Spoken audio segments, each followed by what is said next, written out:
Hola a todos, yo soy Ricardo Navas, médico cirujano de la Universidad del Norte en Barranquilla, Colombia, y hoy vamos a hablar de dolor lumbar, una patología súper frecuente. Vamos a hablar de qué es, por qué se produce y cómo lo vamos a definir. Ya, vamos a verlo. Entonces, lo primero que quiero pedirles son las reglas de comportamiento. Atención, lo más importante, no usemos los celulares durante la clase y las preguntas por favor al final de la sesión. Entonces, los contenidos de hoy van a ser la definición de dolor lumbar, sus causas, su clasificación, su cuadro clínico y los signos de alarma más importantes. Los objetivos: el estudiante que salga de esta clase tiene que poder definir el dolor lumbar, conocer sus signos y síntomas, sus causas, sus banderas rojas, identificar por qué se está presentando el dolor en su paciente y diagnosticar al final entonces una patología lumbar. Primero, para hablar de dolor lumbar tenemos que hablar de qué es la región lumbar. La región lumbar es súper sencilla. Todo lo que va desde el reborde de la última costilla hasta el coxis es región lumbar. Y está constituida de vértebras, ligamentos, tendones, músculos, huesos. Y también tenemos que tener en cuenta órganos abdominales para patologías de dolor lumbar. De esto no nos vamos a meter a hablar hoy porque ya ustedes lo conocen, así que vamos a seguir. Entonces, ¿qué es el lumbago? Como lo hablábamos, el dolor en la región lumbar, todo lo que va de nuevo desde la última costilla, el reborde de la última costilla hasta el coxis. Es una patología muy frecuente, como se los decía al principio. 8 a 9 de cada 10 personas en su vida adulta van a sufrir de patología lumbar, de dolor lumbar. Es una patología que se produce en crisis repetitivas a lo largo de la vida. Una crisis la define la intolerancia a la actividad cotidiana, un paciente que decae en su actividad cotidiana y eso nos va a dar la crisis. Las causas, vamos a ver las causas más grandes del lumbago: las mecánicas o traumáticas, las neoplasias, las inflamatorias y las infecciosas. Un dolor mecánico del lumbago está mucho más debido a músculos, tendones, ligamentos. Las neoplasias, tumores en la columna vertebral, tumores abdominales pueden producir dolor lumbar. Infecciones, pielonefritis, infecciones pelvianas pueden producir mucho dolor lumbar o incluso dolores irradiados lumbares. Eso es algo que tenemos que tener en cuenta siempre. Y patologías inflamatorias como por enfermedades reumáticas, por problemas de artrosis, artritis, compresiones nerviosas. ¿Ya? Entonces, una vez que vemos las causas, tenemos que definir la duración y gravedad del lumbago y si está asociado a un proceso radicular o no. Entonces, según la duración y gravedad vamos a poder identificar el tipo de lumbago, si es un lumbago agudo que dura menos de un mes, si es un lumbago subagudo que va de un mes a 3 meses, un dolor en ese tiempo, o un lumbago crónico que va a más de 3 meses. Todo dolor lumbar que sea de mayor de 3 meses es un lumbago crónico. Y dependiendo si hay un proceso radicular o no, entonces vamos a tener un poquito de gravedad, una clasificación más de gravedad.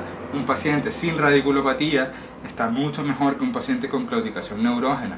Entonces, va pasando primero de la no radiculopatía, después una compresión aguda, después un atrapamiento y después al final la claudicación neurógena. Eso hay que tenerlo muy en cuenta porque va a definir con qué rapidez tenemos que actuar en el tratamiento. Eso es muy importante. Vamos a ver entonces por qué duele, por qué nos duele la zona lumbar. Vamos a verlo con este video muy rápido que nos explica muy brevemente. La columna consta de 33 vértebras que protegen la médula espinal y brindan estabilidad al dorso. La región inferior de la columna se denomina columna lumbar. Esta región de la columna es la zona más común de dolor de espalda. El dolor de la región inferior de la espalda, lumbalgia, generalmente se clasifica como mecánico o compresivo. Al dolor mecánico normalmente se lo llama dolor de espalda debido a su asociación con el movimiento de la columna. Este tipo de dolor es causado por lesiones en las articulaciones de la canilla vertebral, los discos, los ligamentos o los músculos.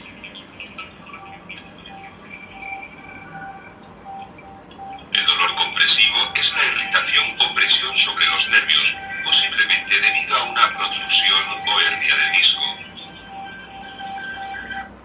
Entonces, de esto va a depender nuestro cuadro clínico del paciente, si se está presentando ya sea por un dolor no radicular que no compromete nervio, por músculos, tendones, huesos, discos intervertebrales, o una lumbociática que digamos que habla mucho más de compromiso nervioso.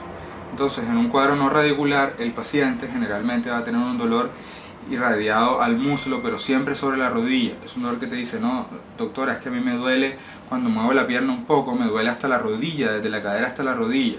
Hay que tener pendiente eso. Es un dolor que mejora con el reposo y que aumenta la actividad, porque ahí el músculo, el hueso, el tendón sufre más fatiga y ahí duele un poco más. Y como no es un dolor que compromete un nervio, entonces va a tener un examen neurológico normal. No va a haber nada neurológico que encontrarle al paciente. En cambio, por el otro lado, con una lumbociática, el paciente va a tener un dolor irradiado hasta el pie. Es un dolor que va por todo el trayecto del nervio. El paciente te dice, no doc, es que a mí me duele como cuando me muevo, me da un puntazo y me pasa un corrientazo por la pierna, o siento que me quema la pierna por dentro, que la tengo muy fría, no la siento bien, pierdo la sensibilidad, pierdo la movilidad. Eso hay que tenerlo muy pendiente porque es un dolor muy diciente de patología lumbar asociada a nervio ciático.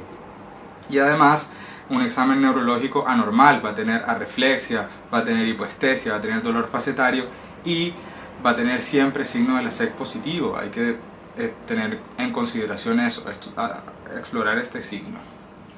Las banderas rojas, importantes, muy importantes. ¿Por qué? Porque vamos a tener que atender al paciente en menos de 24 horas. Hay que correr con esto. Lo primero, fiebre mayor a 38 grados centígrados, dolor nocturno, debilidad de extremidades inferiores, pérdida de control esfinteriano, déficit neurológico progresivo. Todas estas cosas son patologías que nos hacen pensar en compresión nerviosa importante o antecedentes de cáncer y baja de peso reciente. Muy importante porque este paciente tiene que ser atendido rápido. Entonces, como conclusión, vamos a ver la lumbalgia en general. Lo primero que vamos a tener que ver es que hay un dolor lumbar. El dolor va a ser nuestra base aquí. Después vamos a tener que ver, según el cuadro clínico, si es un dolor no radicular o si es un poco más a la lumbociática. Ahí vamos a ver, a definirlo, dependiendo si es agudo, crónico, subagudo o si tiene una radiculopatía o no. Luego de eso, con las causas, vamos a ver si es mecánico, infeccioso, inflamatorio, si hay neoplasias. De eso va a depender mucho nuestro tratamiento, el tratamiento que le vamos a dar al final al paciente para quitárselo. Y siempre acordarnos de las banderas rojas, muy importante. Cada vez que veamos una bandera roja, hay que correr a tratar al paciente. Estas son nuestras referencias y eso era todo, dolor lumbar.